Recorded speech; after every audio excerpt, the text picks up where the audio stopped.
Hi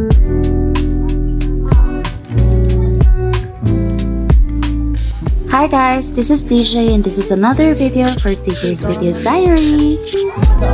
Marunong sa masarap. So, andito nga tayo ngayon sa grocery store ng aming mga tita at ang kasama ko pag-grocery ay si Cassie. So, ayun na nga, bakit ba kami namimili for today's video? Dahil tayo ngayon ay may swimming. Tama, may swimming na naman tayo mga mima. So, ayun, nag-grocery lang kami ni Cassie, tapos bumili na rin kami sa palengke ng mga iba pa namin kakainin. Tapos, nagaya siyang magbuko juice kasi sobrang init daw sa palengke. And yung binili kong hotdog ay niluto ko na rin sa bahay ni na Mami Presi at nagpasaing na rin kami ng kanin para dire-diretso na. Para ba sa pagdating namin doon, kakain na lang kami magpipinsan.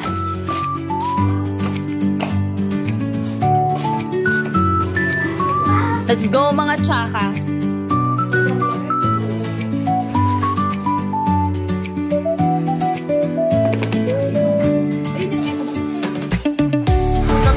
Hi! Anak, punta mo si tatay. Si King na. Punta mo si tatay. Say mo, tatay, pwede pa kayo sumakay.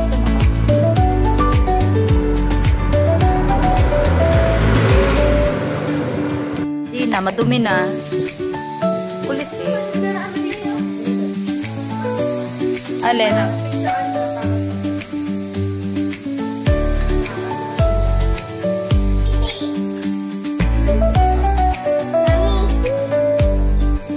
At ayun nga, andito na naman tayo sa Villa Elena Mountain View Resort.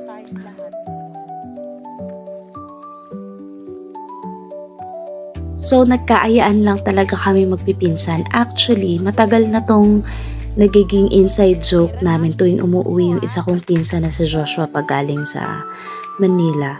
Lagi yung mag-aaya sa akin na, ano, Ate Joy, game na. Lagi siyang ganun. Akala niya siguro kada loko niya ng ganun. Hindi ako jojoin. Pag niloko mo ko ng tara na. Day, go ang mami mo. Kilala niyo ako.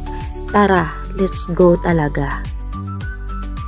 Nagkataon nga naman na nag-day off itong si Joshua. So, chinat ako ng kapatid niya, which is si Cassie, na, Ate Joy, game daw tayo bukas. Mag-swimming daw tayo. Mamili na tayo kinabukasan ng mga kakainin natin. So, ayun. Game naman. At, awa ng Diyos, natuloy naman kami sa matagal naming pagbibiruan namin ni Joshua ng ganyan. And so, ayun, nag-rent nga lang kami ng cottage, which is yung tent na kulay blue. Tapos, meron na yung kasamang table and chairs worth, kung ako nagkakamali, 500 pesos or 600. So, basta maalin man dun sa dalawa. Hindi ko na matandaan.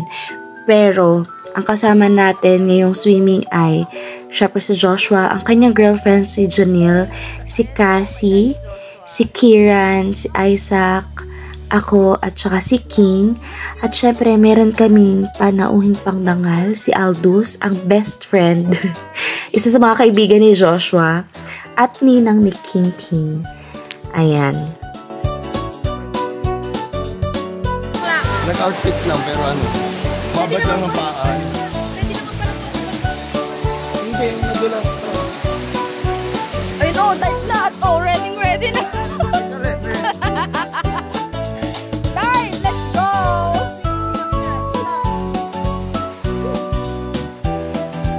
Bakla ay o. Anak tayo dyan ang pipicture. Pipicture anak. Yan yung natin kay daddy.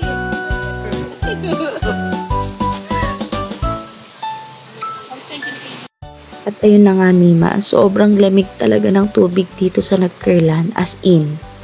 Like parang tubig na galing sa ref. Ganon siya kalamig. Talagang manginginig ka. Nakakaloka. Alam mo yung init ng katawan mo, ilublob mo lang dyan sa ilog. Tanggal talaga, promise. At so, ayun nga, ang mami mo, nagmaganda na naman sa ilog. At sige, videoan nyo ako kasi, dali kunwari, dito lang ako sa ilog, sitting pretty. Ganon.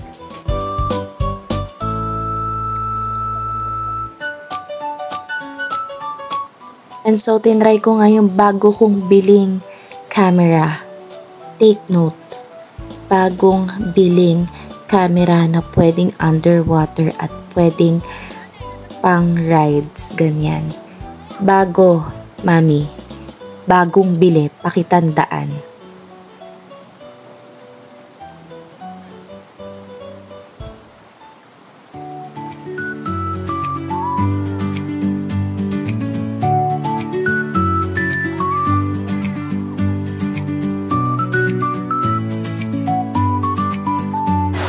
So, ayun, nag-aya nga po ng ilog. Ito. Aski Aisa. Si Ate Kat.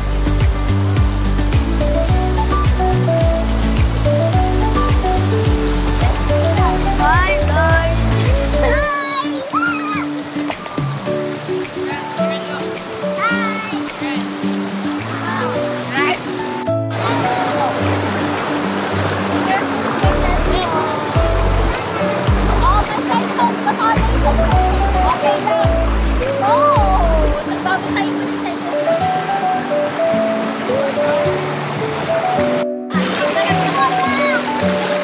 Ano kaya yun nagbabasa tapos may taklob din sa ulo mo na eh.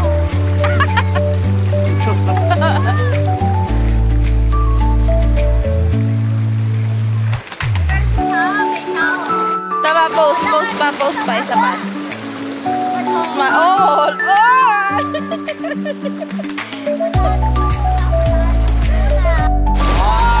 Ang ginagawa ninyo.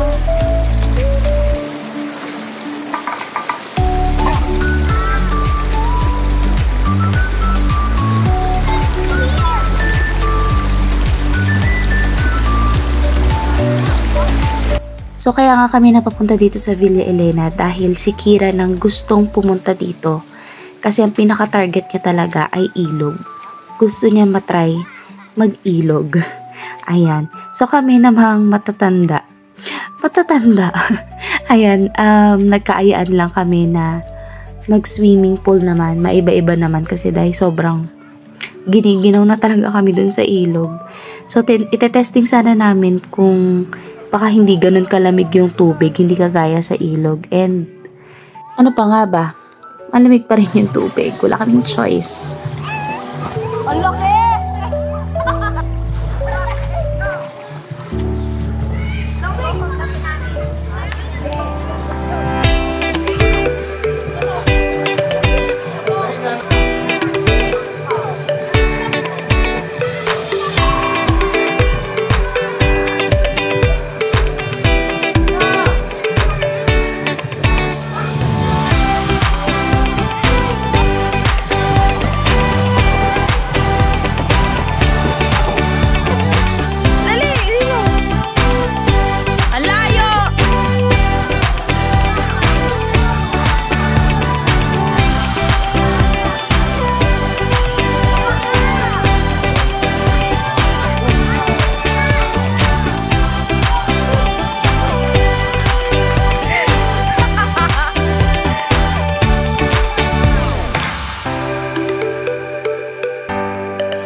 At wag nyo nang itanong kung bakit hindi ako nakijoin sa kanila sa pagpapaslide. Okay na yon, ako na lang yung taga-video. Basta ayoko talaga, natatakot talaga ako.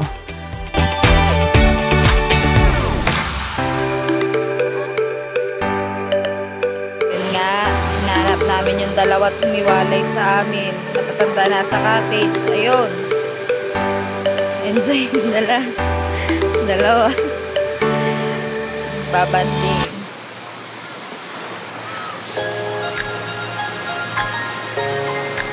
Muni sa ilog.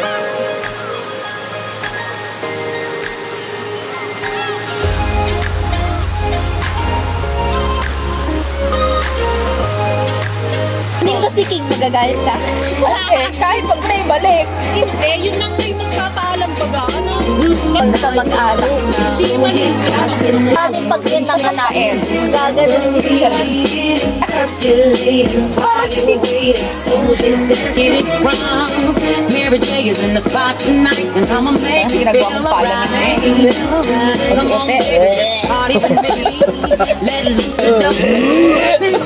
Paglabas si Dustin, no? Pagkagaling ng mga kainom mo, no? Hindi mo na. Tama nga, pag ako, mahina ako sa gano'n, nadudok talaga din ako. At napatagay na nga tayo ni Aldous. Pero kasi si Joshua at si Aldous lang yung nagiinom nun. So ayaw din naman ni Aldous mag-inom masyado. So ayun, pinatagay niya ako ng isang baso lang naman. Very sweet lang. No?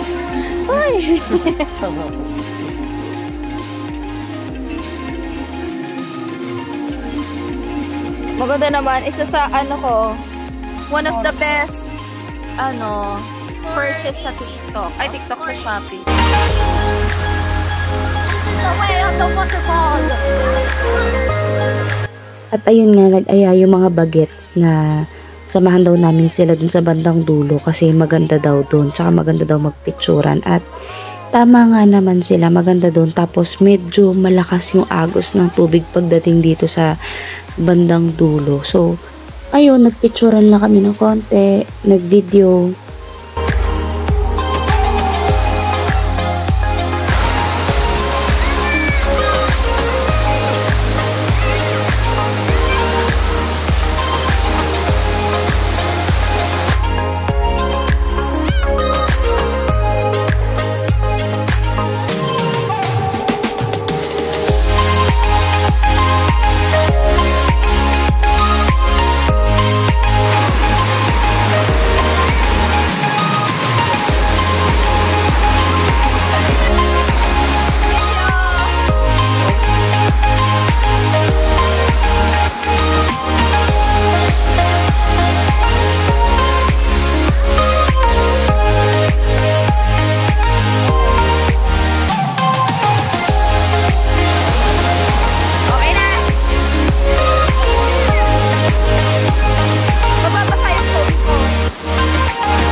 At ayun, tinawag ko nga si Isaac at sabi ko siyang humawak muna ng cellphone ko para makapag-video. So, siya muna nag-take over ng aking mini vlog for today's video.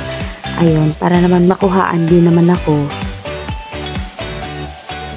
Inaano nga yung tubig?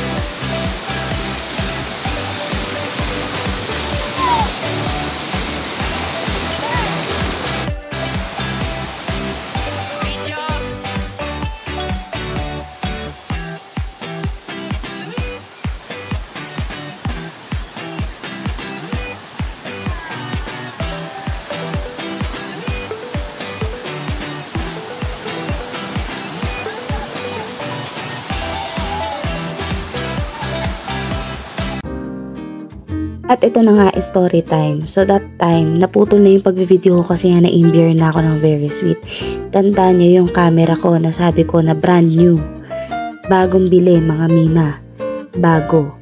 Nailaglag ni King sa ilog at inagos. Kasi kita nyo naman kung gaano kabilis yung takbo nung tubig dun sa ilog. Tinry pa naming habulin ni Aldous pero sobrang bilis talaga. Nagdire-diretso na siya dun hanggang dun sa dulo, hanggang sa hindi na namin siya natanaw.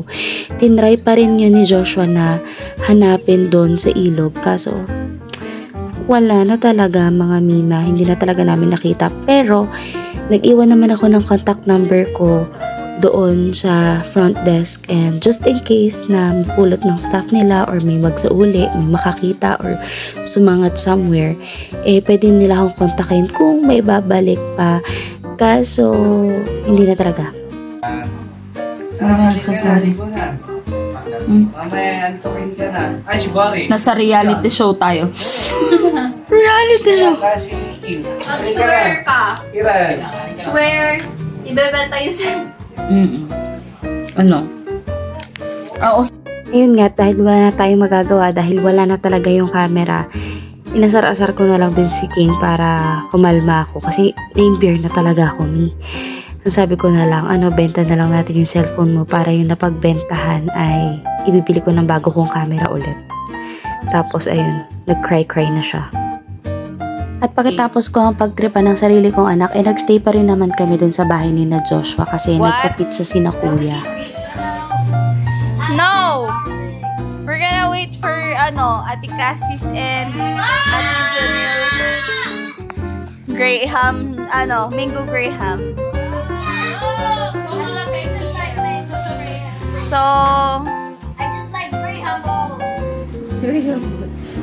And so, hindi pa rin kami kagad nakauwi dahil nagkatuwaan pa ang magpipinsan maglaro ng Grow a Garden. Hindi ko alam kung ano meron dun sa larong yan, pero addict na addict silang lahat.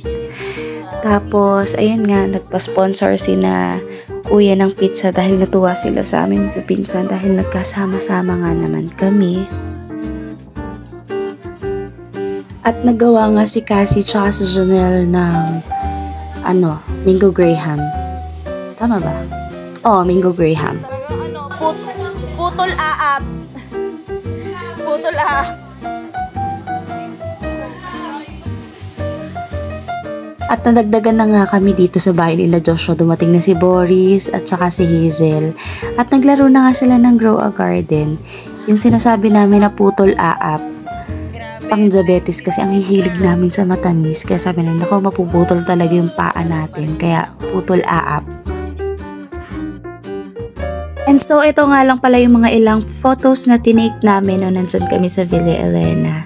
And for this video, gusto ko lang sabihin na spend more quality time with your family and friends. Oo, masaya ding sumama sa mga kaibigan, pero mas masaya rin naman makipag-bonding sa sarili mong pamilya, like cousins. At ako kasi yung love language ko is quality time. So talagang mas chine-cherish ko yung mga times na magkakasama kami. Ayun, at tinitrain ko din si King habang lumalaki siya na close sa mga pinsan, sa mga titos and titas kasi memories yan eh. And nakakapag-build kayo ng deeper connection at yung relationship syempre tumatatag dyan over the years. So guys, kung meron naman kayong mga spare time, i-bonding nyo na yan. And take note, hindi nyo naman kailangan gumastos ng malaki para mag-bonding. Pwede naman kayo kumain sa bahay or mag-movie night, which is yung ginagawa din namin ni Nakasi before. Actually, namimiss din namin yung iba naming pinsan. Kaso yun nga, medyo busy na yung iba kasi may mga work na. And that's all for today's video diary. Hanggang sa muling mga kaibigang oso. Paalam!